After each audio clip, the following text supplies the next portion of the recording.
Good afternoon, everyone. It is Tuesday. It is 4 p.m. ET, and you have found us here at Crime Time on A Mighty Blaze, and we are so pleased that you are joining us today. I'm your host, Hank Philippi Ryan, the USA Today bestselling author of 14 novels of suspense. The brand new one is The House Guest, which is just out maybe a couple of weeks ago and went into a second printing after just 6 days. So I am thrilled about that, and I'm so grateful to all of you for making that happen.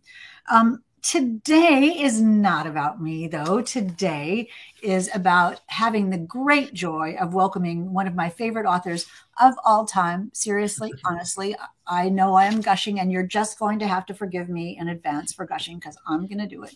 We're introducing you today to William Landay, the author of All That Is Mine, I Carry With Me. And I cannot wait to talk with Bill about that. I know that we all have books that we feel connected with, that we love, that we revere, that we read again and again. And I know all of ours are different for whatever reason. And I just want to tell you that All That Is Mine, I Carry With Me is one of mine. I think don't listen to this, Bill. I think it's brilliant. I think it's genius. I think it's unlike anything I've ever read. And that is the highest of praise. So highly, highly, highly recommended. Don't go right now, but as soon as the show is over, get yourself a copy of All That Is Mine, I Carry With Me. And then let me know how much you love it, because I know you will. You know who else loved it? It's not just me. Scott Turow loved it. I felt the same way about his Presumed Innocent. Scott Turow of All That Is Mine, I Carry With Me says this: masterful, original, and riveting, and the best book I've read in quite a while. With its subtle mystery and compelling portraits of how lives are transformed in the aftermath of violent crime, it possessed me from the very first line to the last page. And that is Scott Turow talking about All That Is Mine, I Carry With Me. Bill Landay, welcome. And we're like 3 blocks away from each other here in Newton, Massachusetts. What did you think when you read that Scott Turow blurb? Oh my, I think blurbs are surreal to receive anyway. It's just an odd feeling, isn't it? You spend all this time writing a book in isolation, and you just don't know at some point, especially a book like this that took so many years to write.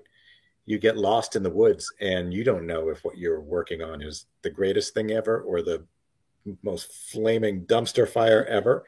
And so when you send it out into the world and you finally get some objective reaction, it's great. It's a lot of stress removed. Only authors like we are could be neurotic enough to have those two opposing ideas equally possible in our head. The most fantastic thing that ever was, or it's terrible, and it depends on what someone else says, which of course it doesn't. But that's such a weird writer thing, isn't it?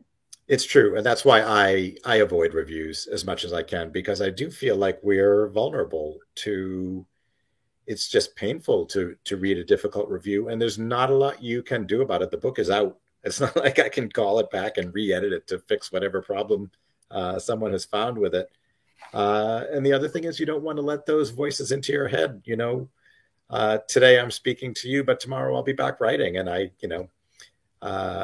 can't have those anxieties in my head when I'm trying to write. Yes, of course. But when you can just put up a sign that says masterful, original, and riveting, says Scott Turow.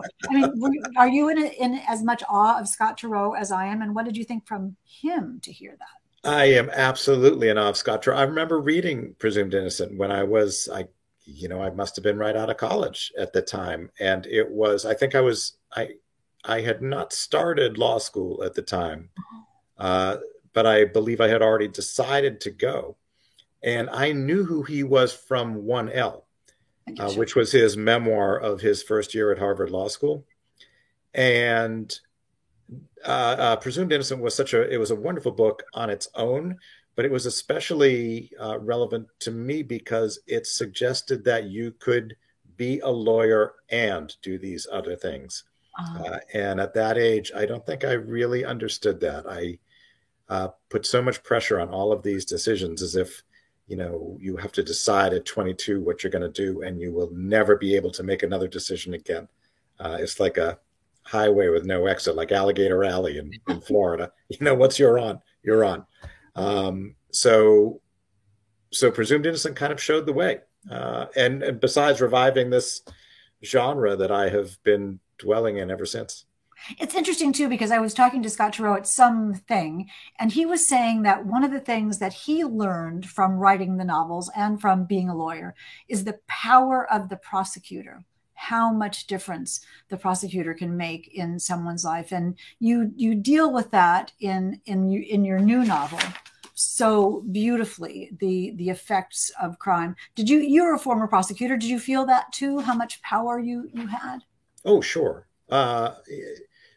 One of the soft kind of power that you wield happens even before the case begins, because of course you're conducting the investigation, you're deciding what the charges will be. You control all of that. There's very few procedural checks on that power. It's mostly about your judgment, and it's a lot. It's a lot, and it is something that we've seen in the last few years can be easily misused. So yes, it's very true that charging decision is a big deal. And you harness that power of the defense and the prosecution and all of the people who are involved with that so gorgeously in All That Is Mine, I Carry With Me. And we're going to talk about that in about 2 seconds. First, let me welcome you all. Look how many people are here. Shannon is here, and Renee is here, and Sylvia and Sharon and Priya and Janine. So many people are here. When I look over here, you all, I'm looking at the comments. I'm not looking away from you. Sylvia says, as a Miami native, the Alligator Alley reference is great. You know of where Bill speaks. So let me tell you, welcome to Crime Time on A Mighty Blaze. A Mighty Blaze was started, if you don't know, about 3 years ago by the fantastic duo of Jenna Blum and Caroline Levitt to keep our writing and reading community together, to keep us discovering new books and discovering new authors and maybe reconnecting with our favorite authors. And that is what we are doing here today, reintroducing you to the fabulous William Landay. You may know, let me give you his actual bio. Let me read you his true bio. Oh, and don't forget, Hank, you need to remind me to talk about the giveaway, you all, in the comments, because I always forget. We are giving away, well, we're not. Bill Landay and his publisher are giving away a copy of All That Is Mine, I Carry With Me. Not this one. I'm keeping this one for myself, but you'll get a new one. So just leave a question or a comment for Bill Landay in the chat, and you will be entered to win a copy of All That Is Mine, I Carry With Me. Let me tell you about Bill Landay, in case you don't know. William Landay is the author of All That Is Mine, I Carry With Me, as I've been saying for the past 10 minutes, and 3 previous novels. Defending Jacob, which I'm sure you all read, didn't you? Which won the Strand Critics Award for Best Mystery Novel, spent so many months on the New York Times bestseller list that nobody can keep track. Nobody has any idea. It was just forever on the Times bestseller list, and is now a major television series on Apple TV with Chris Pine, right? And Michelle Dockery, Chris Evans. They're all the same. Chris is messed up. Yes, Chris Evans and Michelle Dockery, which was fantastic. His novel, The Strangler, listed as a best crime novel of the year by LA Times, Daily Telegraph, and others, and Mission Flats won the Dagger Award for best first crime novel. A former assistant district attorney, as we were talking about, he lives outside of Boston. So welcome. And I want to talk to you about justice and loyalty and secrets and suspicion and storytelling. But first, tell us about the story of this book and where it came from. Where it came from, I think, is the period after Defending Jacob and deciding how to follow up that book. I always tried to raise the bar as much as I can. I tried to make each book different and more difficult than the last, more ambitious. I do feel that if you want to achieve great things, you have to work at the outer limit of your talent. And that means picking a project that will stretch you as much as you can. So I didn't want to write Defending Jacob 2. Mm. I wanted to pick a project that felt very personal to me. Um, the other thing is, as a reader, I tend to like those writers who surprise me constantly, and so I would like my readers to trust me and follow me where I take them, but I don't want them necessarily to be able to predict what the next book will be.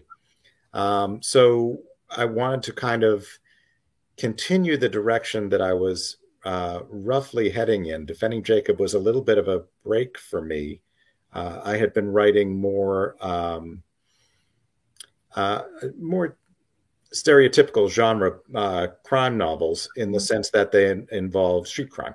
And I was writing really within the bounds of that. Um, I had got it in my head early on as a lawyer that people would want to read about criminal trials, um, notwithstanding the model that Scott Turow set for us. I had it in my head for a long time that the the real action was always outside the courtroom. And when Mm. you're in a courtroom, especially the courthouse that I was in Cambridge, the courtrooms are all windowless. And you just had this sense that the action was always out there, and you had to bring in witnesses who would come and tell you what actually happened. And so it seemed to me that the real drama was outside the building. And so for the first couple of books, I really stuck to that. And I was writing about police and detectives and that sort of experience. When I went to write my third book, I was contemplating another one along those lines, and in conversation with my editor, decided that the way to reach a broader readership for me would be to write books that were closer to my own experience, and that meant both professionally, meaning bringing it into the courtroom, and personally, writing about a family whose experience was not so different from my own. So the town where I live, Newton, Massachusetts, became the setting for Defending Jacob. The family, the house that they live in, the car they drive, these were all very close to me. And I found that writing a novel where I was closer to the surface that way helped me to write in a more honest and compelling and authentic way. So when it came to this book, I decided to continue that. I wanted to be even more present in the book and even closer to a factual, almost nonfiction tone. And this book really does blend realism and reality to a point, to the point that a lot of people, when they were reading earlier drafts of it, would get 30 pages in and still think that they were reading an author's foreword to it. It seemed to be just me speaking. And so that was the point. That was the point, to write a book that was so real that the little voice in the back of your head was saying, is this a novel or isn't it? That's exactly the experience that I had reading this book. And I started, I'll read you a tiny little bit, you all, just so you can get a flavor of what Bill's talking about. I was really taken by what you said about that you want readers to trust you. And I think that's a big part of this novel. As I said earlier, it's unlike anything I've ever read.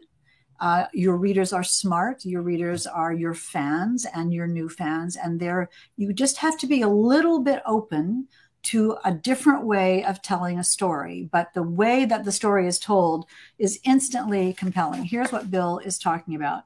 And I'm one of the people who, I think I told you this once, when I started reading this, I thought, oh, this is a foreword. I'm going to skip to chapter 1. And then there was no chapter 1. And this was the beginning of the novel, just briefly. You should remember, let's go back. Bill, how long has it been since Defending Jacob? So Defending Jacob came out in 2012.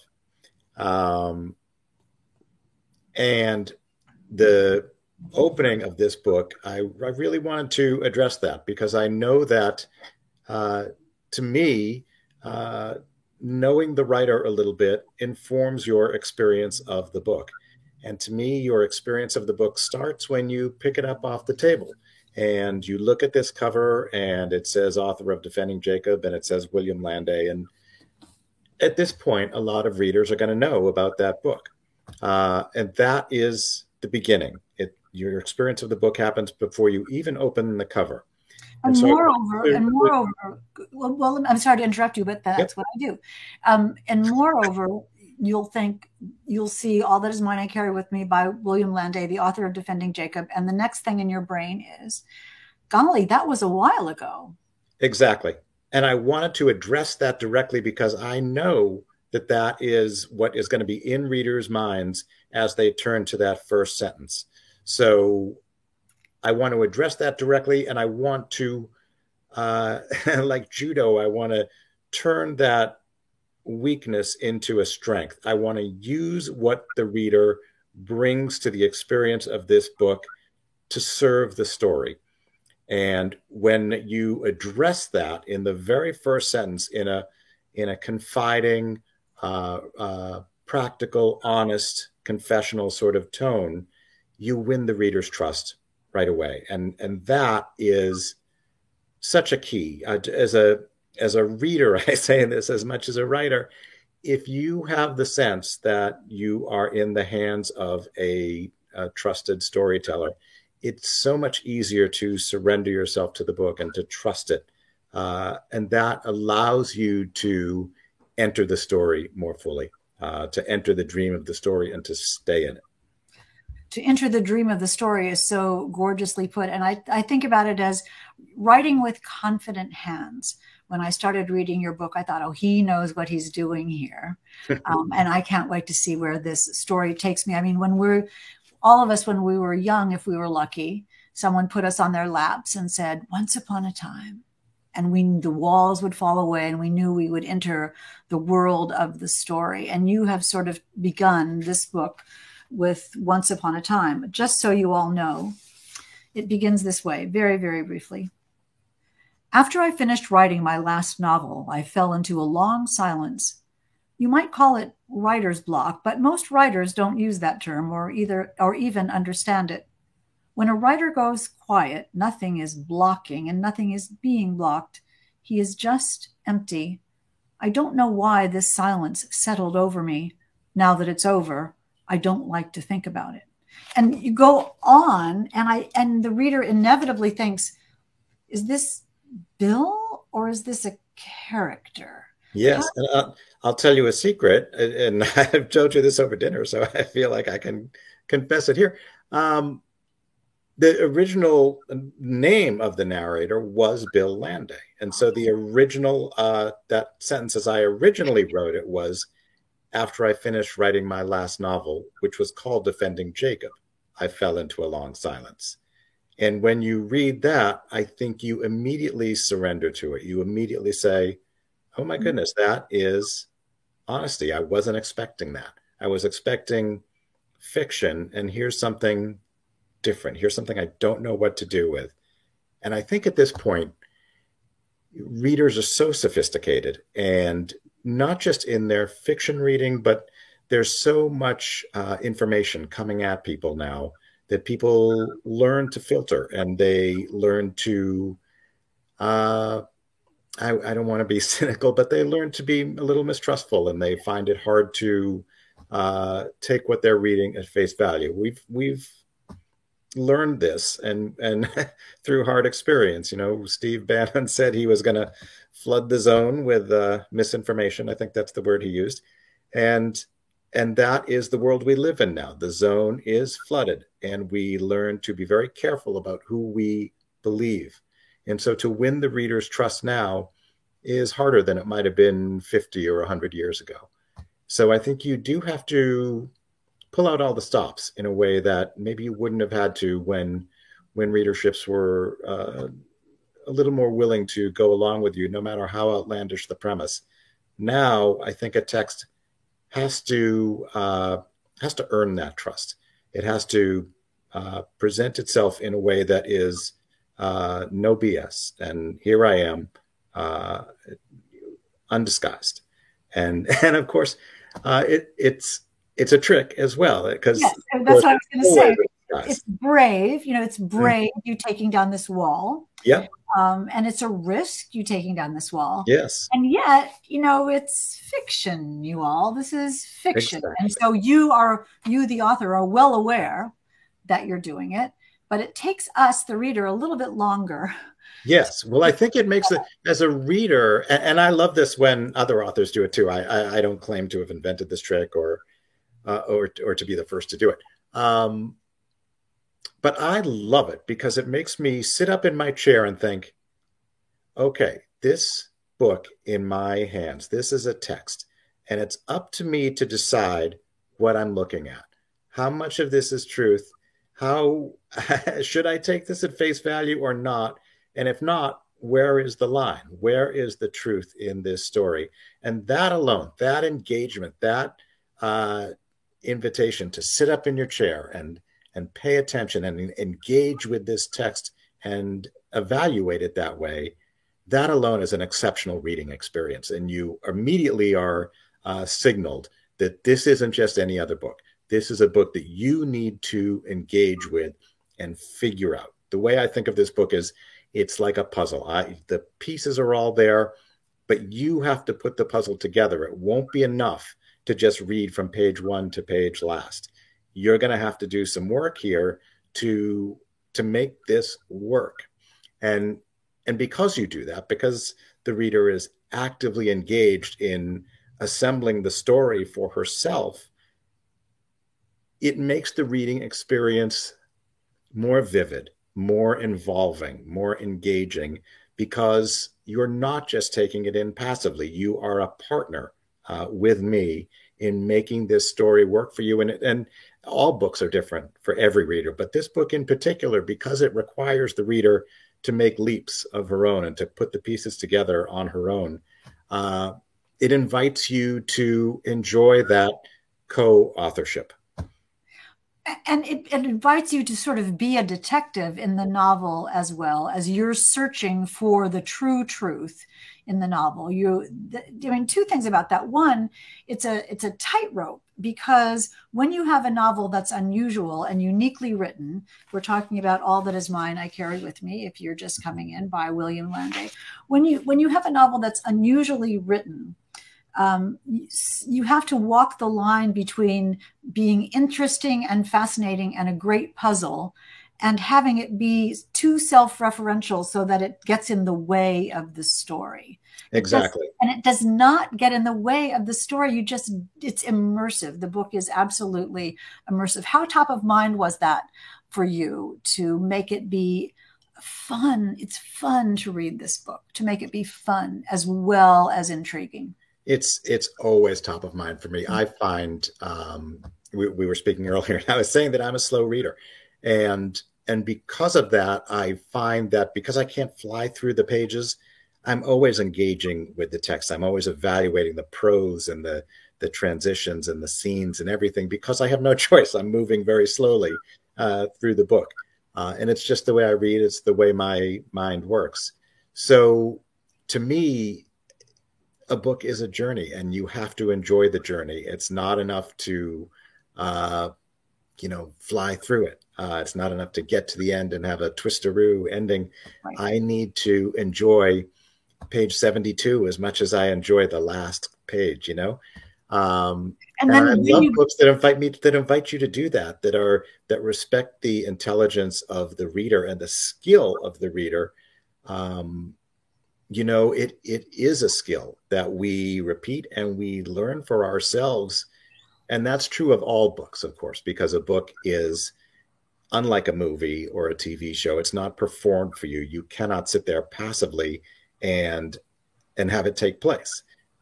You have to open the book, lift those words off the page and bring your skill to it and perform the story for yourself in your head. And that skill is not common, and it's a skill that improves with repetition. So I think if you trust the skill of your readers and the intelligence of your readers, then you can invite them to make those leaps and trust that they won't come back and say, hey, wait a minute, what was the link between this clue and that revelation? you know they're going to put the pieces together. And at this point, I have incredible faith in my readers. I really do think that they are smarter than I am and they'll follow anything. They'll pull it apart. I get emails all the time saying, how did this work? Or, you missed this. And they're always right. Well, they're often right. I shouldn't say always. I mean, and it's also interesting as a seeker of truth, the reader is a seeker of truth in the novel and deciding which characters they're going to believe, because each of the characters has their own way of presenting or representing or imagining or talking about or thinking about or remembering or predicting a story. And we as readers have to decide what's simply their truth and what is the true truth. And then you as the author know all of that. What is it like to write that? Well, I think in a way it's easier to write it, actually, because I think that it's facing head on a little bit of the falseness of the genre. I think that, and this isn't just with crime novels, it's also in criminal law too. There's a lot of uncertainty. There's a lot of doubt. There's a lot of not knowing. And you understand that when you are in the system, and you understand that when you bring that knowledge of the doubt that's inherent in the system to crime fiction, you understand the falseness of the way the genre works, which is that you will follow a certain number of clues. And when you get to the end, the mystery will be solved. And it will be solved to a level of certainty that is not possible in the real world. And we are finding increasingly, especially since the introduction of DNA evidence, which can give you a level of scientific certainty that wouldn't have been possible before, we're discovering that the error rate is higher than we had ever imagined. And that calls into question so much of the work that we're doing. Is it moral to assume that a jury verdict is correct? And if it's not a safe assumption, can we sentence criminals based on an error-prone conclusion? So I wanted to address that doubt head on, because that's where the modern reader is. That's not that doubt, that unknowing is not limited to crime, real-world crime or fictional crime. That is the feeling of this particular cultural moment. I feel like we have all become very cynical about what we can believe. There's a endless fire hose of information coming at us. Our phones are beeping. There's news updates. There's Twitter. There's whatever. And we have been taught not to trust it, to filter. And we almost come to accept the goal of Steve Bannon's flooding the zone strategy, which is that the truth can't be known. And this is the joy of my writing and my thought process. And I think about this so much that in real life, in the law, in criminal cases or civil cases or any kind of controversy, there's one side, and then there's the other. There's one side of the story, then the other side of the story, then another side of the story, and then there's some true truth somewhere that is almost impossible to come up with. And you handle so gorgeously in All That Is Mine I Carry With Me, the balance of legal truth, moral truth, ethical truth, personal truth, the desired truth, the truth that we wish were true, all those kinds of things. And in the end, we as readers are offered a way of thinking about what happened, and we can decide whether, what level of truth that is. Let me interrupt myself to say, let's go back to the very beginning, because what I want readers to know first is, though, this story is actually a very simple to describe what happened. On the thread of the crime is very simple. Talk a little bit about what that is, so people have a template to hang the story on. Sure. The story opens, well, after a little rigmarole involving the writer. The story opens when in 1975, in November, an 8-year-old girl comes home from school to find her mother is missing. And that begins a mystery that spans the next 40 years. What happened to this woman who disappeared? The case is not immediately solved and may not be solvable. And it's the weight of not knowing that weighs, especially on this woman's children.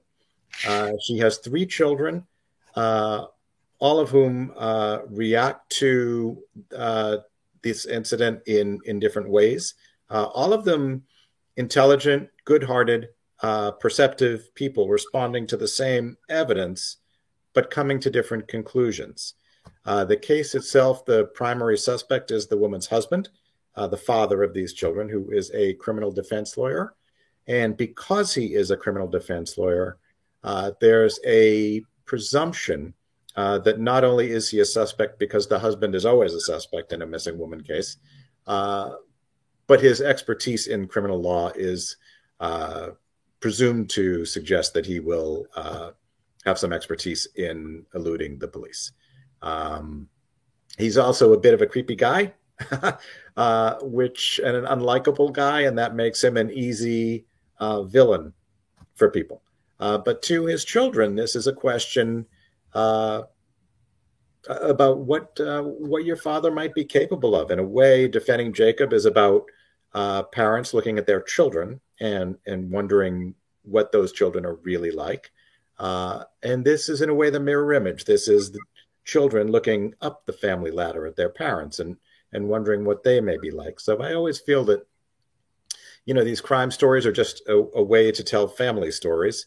And that experience of looking at your parents and wondering, as children, wondering what they're really all about, and then meeting them again as adults, as fellow adults, and beginning to see them as more fully rounded people with their share of flaws and good things too.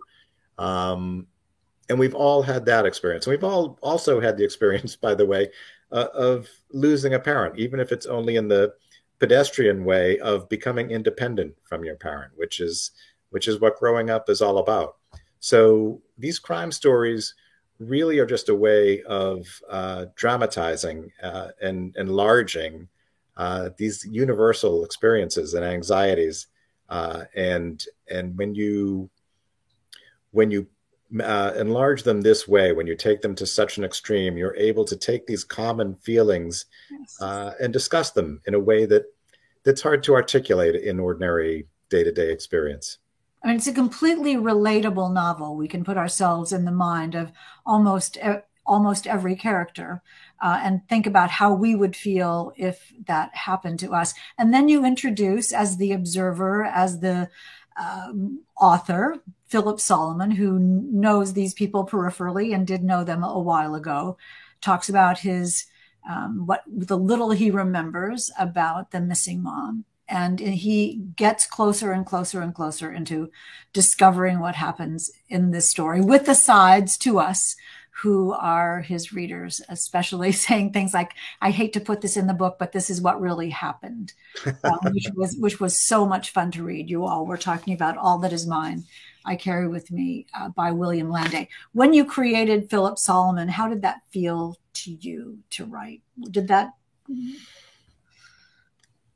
In a way, it was easier. I mean, it's a little self-conscious in a way because you're putting yourself in the form of this avatar into your story. And so there's a question of how much of yourself you want to reveal. I'm not an especially extroverted person. I'm actually a very private person. So the idea that I would turn my novels into a vehicle for true confessions is out of character for me. But I do think that if you want to write with any ambition, you have to be honest in your own way.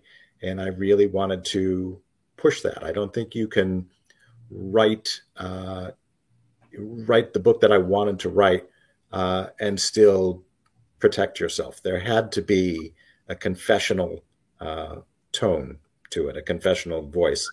And that the tone of that original, that first section of the book is is almost memoir like. It's journalistic, um, and that was intentional. And in a way, though, it was easier to write that way because it's truer to the experience of a writer. To if you posit a writer as a character in your book, that in a way is the closest experience to a writer that you can imagine. So it requires the least imagination.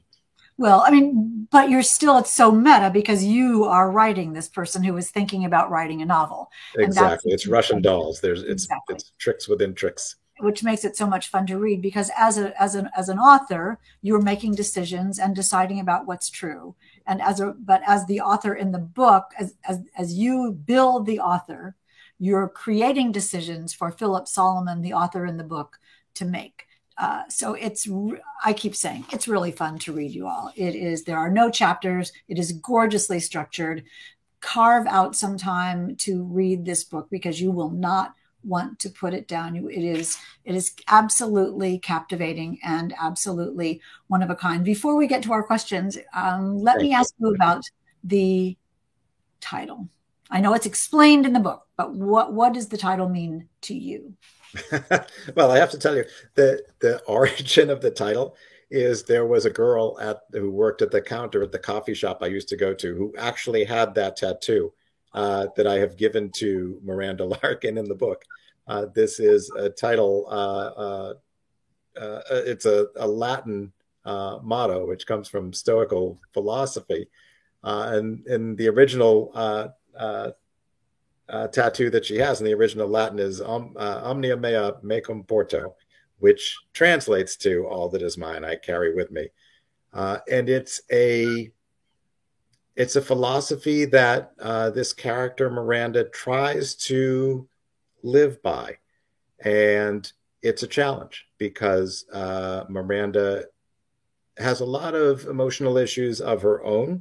And I suspect that even if her mother had not disappeared, she might have had a difficult time in life. But this in particular puts her to the test. And when I say the test, I mean for her whole life.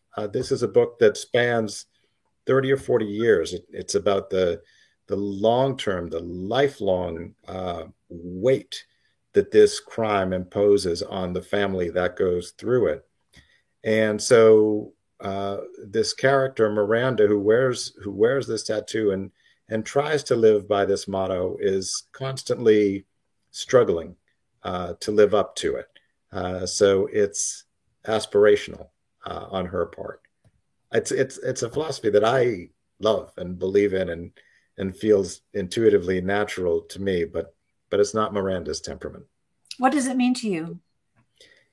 I think Stoicism generally is a great rule to live by in the way that it encourages you to not be led by your emotions and your anxieties and your insecurities, but to let your intellect be the captain and to be the ruler of your own thoughts and feelings and decisions. And that is easier said than done, especially to people like us who are wired to be sensitive. And that's so, there's a little of Miranda in me too, as there's a little of all of our characters in the author. And I love all of them. I mean, they're really different sides of myself, I think. I don't know that you can invent a character completely from whole cloth. They have to come from somewhere. Well, wherever these characters came from in the brain of William Landay, they will stay with you for a long time. I'm still sort of amused by your stoicism from the same guy who half an hour ago said it could be the worst thing I ever wrote, or it could be the best in the world. So nobody else's opinion has any bearing. But do you feel that, and then we'll take a couple of questions if you have time, when you saw this final version, well, first of all, let me ask you, did your publisher love the title? Did you have trouble with that? My publisher is not one thing. There's many people within the publishing house that you sort of answer to. I think the editorial people all loved it um, because it's unusual, it's a little ungainly, Mhm. and the awkwardness of it, the very length of it, makes it sticky, I think, and it demands your attention. Sales wasn't quite as crazy about it. But I have to say, as I look back at all my books, there's always been mistakes I've made at the end when I didn't stay true to my vision of the thing. And so, the older I get and the more confident I get in my place as a writer and at this publishing house, I'm much more likely to stick to my guns. Which isn't to say that I don't listen to the input that I get, because one thing that I've learned, and I probably understood early on actually, is that the people who are in publishing are these incredibly smart people who devoted their lives to books, and they do this in a way that's selfless and egoless. They are uh, most of the time not acknowledged. It's my name on the front of the book, whatever input I may have received from them. And so, whatever advice you get from them tends to be good advice. That doesn't mean you have to take it in every instance, but you do have to listen to it and consider it. And I've never gotten advice that I thought was so crazy that I could reject it out of hand. Well, But sales in this must, case, I stuck to my guns. yes, and sales must be gratified that it has bestseller all over this with the number one on Amazon and bestseller on Barnes and Oh, I Noble. hope you're right. No, no. And so everybody is happy about this. All that is mine, I carry with me. Do we have a couple of questions, Margaret, that we can put up? Janine. And there we have it. Have our ducks returned yet? No, Flo and Eddie are not here yet. I will show you a picture of the empty pool. It was snowing here in Newton today, where Bill and I both are. So that is not very good weather for ducks. Janine, I love that you asked. Thank you. They're off in Alligator Alley. Yes, exactly. Sylvia says, inviting the reader in from the get-go. Do you have a file of opening sentence ideas? No, no, I don't know how you could, because only it has to be tailored to it has to be so tailored to the story. I find that it's very hard for me to um, get started when I don't know where I'm going. And I know that this is a different way of working from the way you work, but I like outline endlessly. I can't even start. How I'm did you know? terrified to sit down and write. I can't do it. So I like to know exactly where I'm going. I don't know. It probably is a personality indicator about me. Well, but how? I mean, this is so gorgeously and complex and so carefully structured. Did you just outline the story and then the style and the voice came later? This I knew that there would be shifting, that this book would be told in parts. I knew that I wanted it to be a puzzle in that way. I knew that that would probably involve jumps in time and point of view, but I didn't know exactly what those jumps were going to be or what the parts were going to be. I was very influenced by, I don't know if you remember Ian McEwan's novel Atonement, Yes. which is told as a similar series of novellas. And it's one of the great, great, great novels. Everyone should read this book. And there's a similar element of assembly that's required by the reader. And there's a wonderful moment at the end of the book when the pieces come together and you realize the big secret of that book. And so I knew that that was roughly the structure that I wanted to think about. There were other, over 10 years, obviously, you go through many, many iterations of what a book could be. And so there were lots of pieces of this that were more complex in some ways and lots of ways that it was less. It was a book that really had a tortured genesis. So Well, it was finally, when it was finally given birth, it came out gorgeously. Just Thank you. it was definitely worth the 10 years. I have often wondered, just as you say in the book, people are worried about saying to you, how's the book? Because, Yes. we would know if it were going well. Right. And so the idea that this book is not ever, no one is ever going to say it's not as good as Defending Jacob. And that must have been terrifying to think of. You know what's funny? It didn't bother me so much that people would say that the book isn't as good as Defending Jacob. It really would have bothered me if I thought the book wasn't as good as Defending Jacob. And more importantly, it would have really bothered me if I thought that I let those voices into my head and I got timid and I was afraid to take a chance. If I became the prisoner of my own success, the whole benefit of having a book like Defending Jacob for me was that it licenses you to take more chances, to go bigger. And I didn't want to get conservative in an attempt to protect what I'd gained. I really feel that you should, not you, I feel like I, as a writer, always want to be swinging for the fences. I don't want to be a singles hitter. And in part, that's just the way I'm wired. It's not that I'm choosing this as a strategy for my career. It's just this is the way I have to write. If I tried to write books that were more like one another, I don't think I could do it. I don't think I could get myself to the desk in the morning. I do find writing incredibly difficult, and I'm generally terrified of it. And I'll only do it when I can't avoid it. So what tends to get me to the desk finally is the idea that this is a challenge. You may not be able to pull this off. And by setting those aspirational goals, it justifies the whole endeavor. And we are the beneficiaries of this. You all that is mine, I carry with me, the fabulous and brilliant original. You're very kind. I really, truly am touched by this.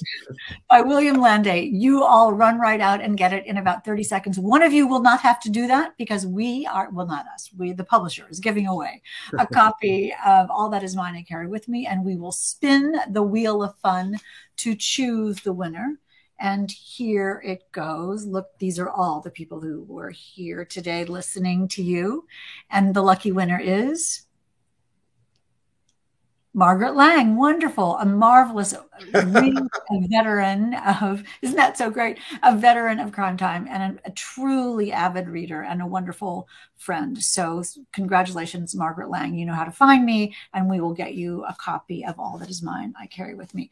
Bill, congratulations on everything. I hope you are just wrapping yourself in the delight of all of the readers who are applauding this novel. Thank you, Hank. I have to say, you've been so incredibly kind about this book and so generous in the way you've spoken about it.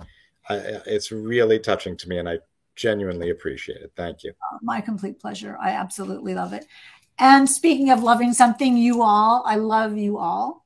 And so pleased that you all joined us today. Do come back next Tuesday at 4 p.m. ET, where we will be talking to Greg Hurwitz, whose new book, The Last Orphan, an Orphan X novel. If you don't know his main character, Evan Smoke is a little James Bond and a little Jack Reacher. And this book starts in a bar in Iceland drinking vodka or something very much unlike William Landay's All That Is Mine I Carry With Me. Oh, Margaret Lang, you are the best, Margaret. I didn't want to say anything. I didn't want to throw it this off. Spin again. Can we spin again? Can we spin again, Margaret? Does it work again 2 times, or is it just 1 time only? Oh, there we go. All right, Margaret, you're the best. You are still the winner in my heart. And it is Brenda Gaskell, wonderful. Welcome, welcome, welcome to you, Brenda Gaskell. So pleased that you are here today and lovely, lovely to see you. Brenda has been to many, many Crime Times, and so it is marvelous to be able to award her this copy by way of Margaret Lang, All That Is Mine, I Carry With Me by William Landay. We are so out of time, you all. Come next Tuesday at 4 p.m. to hear about The Last Orphan from Greg Hurwitz. Bill Landay, congratulations. Thank you for being with us today. Thank you for having me. It's been a pleasure. And you remember, stay safe, and it is always safe inside a book. And we'll see you next time. Love you.